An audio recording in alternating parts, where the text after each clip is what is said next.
I hope that everybody knows the next speaker that we are going to hear from. She's familiar to many of you in this room, and if she isn't, she soon will be.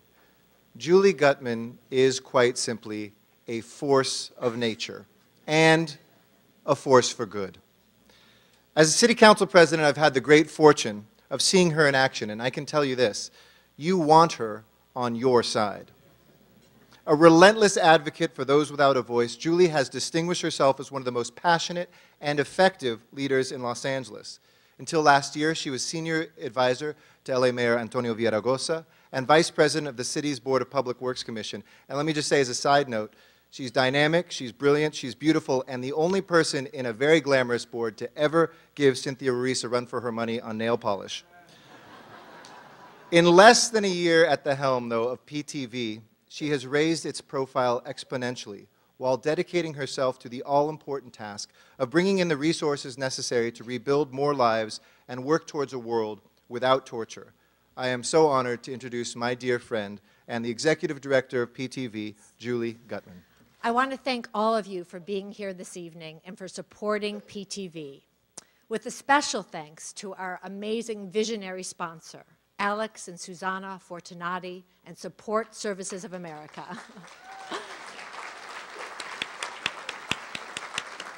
It is the generosity of all of you in this room that enables PTV to do the life-saving work that we celebrate tonight. I'd also like to thank our honorary co-chairs, Mayor Antonio Villaraigosa, State Assembly Speaker John Perez, Reverend Cecil Murray, and the courageous torture survivor, Leontine Lanza.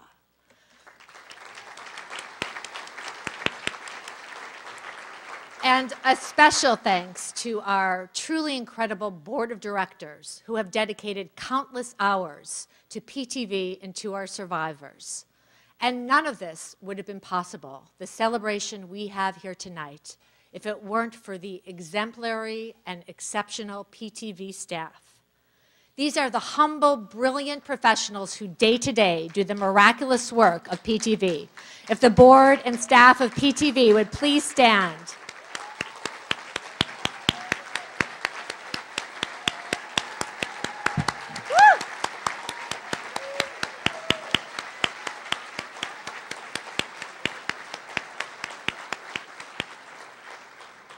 Of course, all of us in this room owe a debt of gratitude to two remarkable individuals. Dr. Jose Quiroga and Anna Deutsch not only had the creative vision to create the first human rights organization of its kind in the country, but they have also become exemplary, nationally renowned experts in torture treatment. Their contribution to human rights is matched only by their humility and kindness. Jose and Anna, please stand.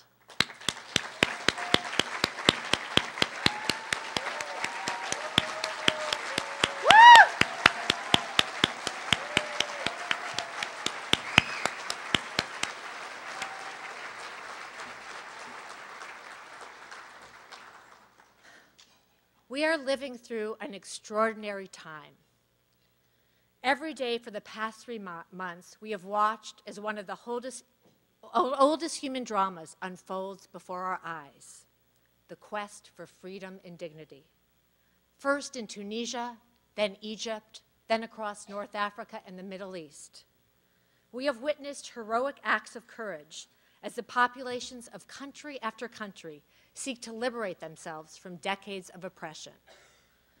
More ominously, we have also seen the brutal responses of desperate authoritarian regimes willing to intimidate, terrorize, and kill their own people. The horrendous human rights violations in Yemen, Syria, Libya, Bahrain remind us that the cost of freedom is often measured in the tragic statistics of torture, injury, and death. Beyond the widely publicized conflicts in the Middle East, the world bears witness to the equally disturbing persecution of innocent civilians in countries across the globe, such as the Congo, Burma, Darfur, Mexico, and the Ivory Coast, to name just a few. What is our role in all of this? How can we, as people of conscience, support those who risk everything for freedom? At PTV, we strongly believe that the most profound way that we can make a difference in the cause of freedom, dignity, and democracy is to rebuild the lives of those who have sacrificed so much in defense of these ideals, the very principles upon which this country was founded. The men, women, and children that walk through the doors of PTV are just like those that we see every night on our TV screens.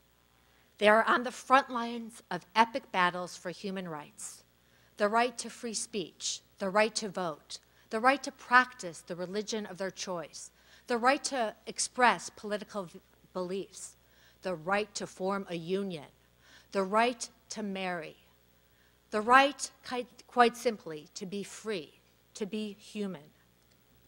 But the price they pay in the quest for freedom is heavy. Some are beaten, some are raped, some are incarcerated, some are forced to witness as family members are tortured or killed. By the time we first meet them, most of our clients have lost everything: their home, their job, their family, their health, their money, arriving here with nothing but the scars of physical and psychological torture and a will to survive. Abandoned and aggrieved by their own countries, the survivors that we serve seek to find a new beginning in Los Angeles. LA has a long and rich history of opening its doors to people from across the globe. And today, LA is the home to the largest number of refugees, asylum seekers, and torture survivors in the country. It has become the Ellis Island of the West. That's why I call Los Angeles the city of second chances, the city where people can rebuild their lives and start anew.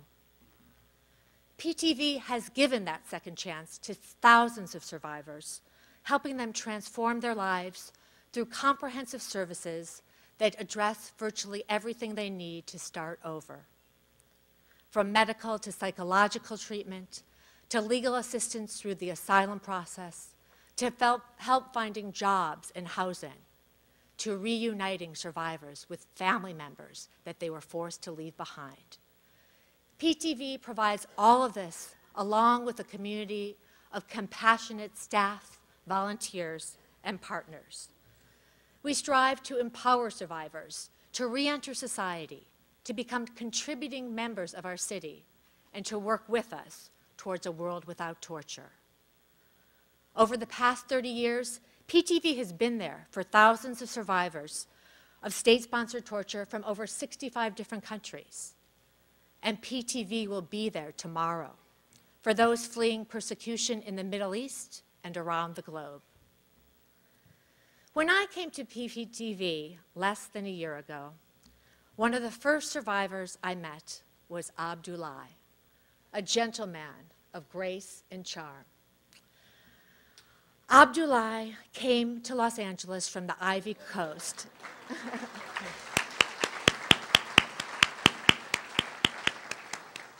Abdullah came to Los Angeles from the Ivory Coast after spending years hiding from his perpetrators, who brutally tortured him and tried to assassinate him for his fight for political democracy. Abdullah was forced to stand by as his wife and brother were killed in front of him. When Abdullah escaped, he was severely injured physically and psychologically. He was forced to leave everything behind, including his 3 children. He came here with no home, no job, no money, no family, and not speaking a word of English. 7 years after his escape, Abdullah has rebuilt his life in Los Angeles. With the help of PTV, he has regained his physical and mental health. He has found a great job and a home. He has become a spokesperson against torture in the Ivory Coast and around the world. We continue to work closely with Abdullah, and we will not rest until we reunite him with his children. Please stand, Abdullah.